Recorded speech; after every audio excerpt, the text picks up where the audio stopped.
Samantala, sumuko ang dating combat supporter ng Communist Terrorist Group. Kasabay nito ay isinuko din ang kanyang baril sa pamahalaan ng Kalinga. Police Staff Sergeant Joredic Tasing, ibalita mo.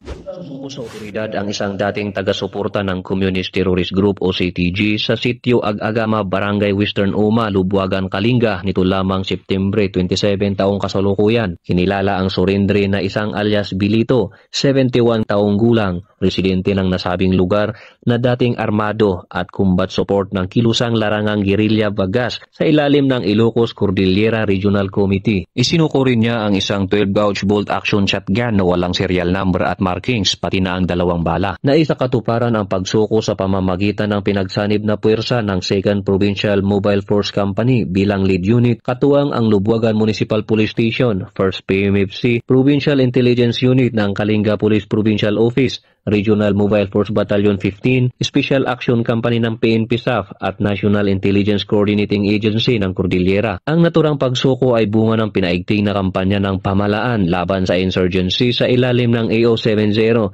at NTF-LCAC na layong magtaguyod ng kapayapaan at kaunlaran sa mga komunidad. Mula dito sa rehiyon ng Cordillera, ako ang inyong PNN correspondent, Police Staff Sergeant Joredic Tasing, alagad ng batas, tagataguyod ng Balitang Pulis.